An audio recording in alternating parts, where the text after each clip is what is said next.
IBhayibheli lisifundisa ukuthi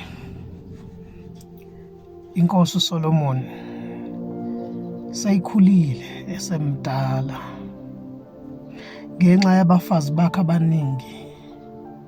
Inhliziyo yakhe yasuka kuNkulunkulu yanamathela kuNkulunkulu babafazi bakhe esemdala. Ayizange lento yenzeke esamusha, beyibekezelela elwa nayo futhi eyinqonqoba. Ngamanye amazwi ukuhlala nento kuze kufike la khona ukhula ungayinqobile lento iqhubeka ihleli nawo, kufika la uphela amandla khona ikuzuza yona. Ukufihla isono nokufihla amanyala uzukhule nawo. Akekho umuntu ongahlezelalela izwi likaSathane every day engalihluli alilalela ayitshela ukuthi uyolilalela azafe, khona la liyofika khona likuhlule usumdala. Noma ngabe yini oyibekile noyigcinile manje oyitshela ukuthi uzohlala nawo uyofa, ngizokutshela namhlanje ukhahlela leyo nto, khipha leyo nto. Noma yini oyigcinile endlini yakho, ungaba namandla namhlanje kodwa ngeke ugaranti ukuthi into oyenze namhlanje uzoyenza kusasa. Ngeke ugaranti ukuthi indlela okhulume ngayo namhlanje uzokhuluma ngayo kusasa. Ngeke ugaranti ukuthi amandla onawo namhlanje uzobunawo kusasa. Ngeke uzugarante lokho. Khipha izinto uNkulunkulu angayifuna empilweni yakho. Uma ngabe uyabona ukuthi kumanje i-relationship okuyona oyitshela ukuthi ubekusile lapho uzoshada, uyoshadelwa intombi yakho abantu, sawubonile ukuthi ayithobekile. Sawubonile ukuthi ayithobekile, sawubonile wezwa, musu ukukubekezelela, hlukanisa manje. Hlukanisa manje. The most danger engiyibonile endlini kaNkulunkulu ukugcina izinto enhlizweni. Abantu abaningi namhlanje nizwa kuthiwa ama-serial killer, ozwa kuthiwa lo muntu uqoqa umndeni, wabulala umfazi, wabulala ingane, unkosikazi ubilisa amafutha, wathela indoda yafa.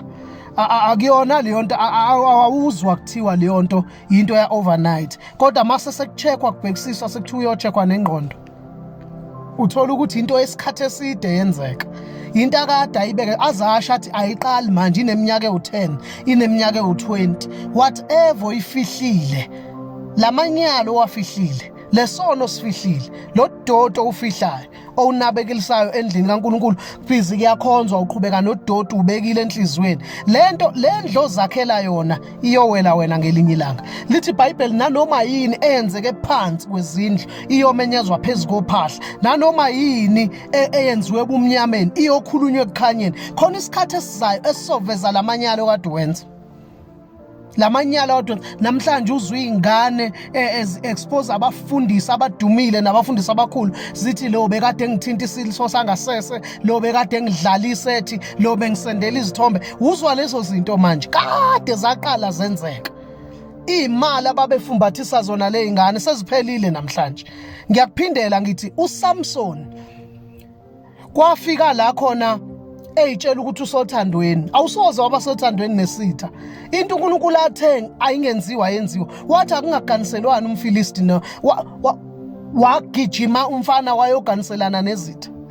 And mefike eganiselana nezitha, istrategy sesitha ukukudonsa okwamanje, ukukubeka emathangeni okwamanje, ukukufudumalisa okwamanje, ukukuthanda okwamanje. Kodwa uthando laso lunosuku olu-expire ngayo, lunosuku loku-expose, lunosuku lokukuveza. Lamanyalo ophila ngawo usindisiwe ntombi yami. Lamanyala mfowethu ophila ngawo akubekezelele okwamanje, kodwa kuzofika la izokuveza khona. Isitha ukazi uhlale naso ingunaphakade, ngeke uhambe nesithi ingunaphakade sihleli kuwena sikubekezelele, khona la sizokuveza khona. And mase sikuveza ibi khona indlela yokubuyela emuva. Lithi ngenxa yabafazi bakhe abaningi. Uyabona into abehleze i-overpower le. Izwa nje le ndoda yakhela wathi uNkulunkulu uDavide ngeke azalakhe ithempeli, izandla zakhe zigcwele igazi. Wathi kodwa indodana yakho uSolomon yona ezongakhela ithempeli. Wenzeni uSolomon? Walakha ithempeli.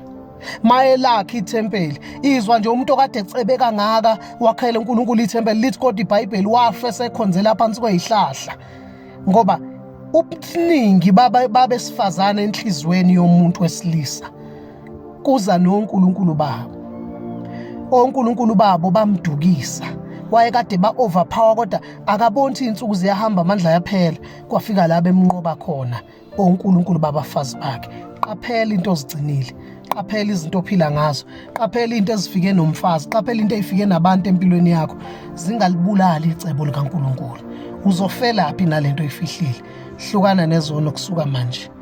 Jesu Kristu uyabuya, zolanda ibandla elingenambimbi nelingenasici.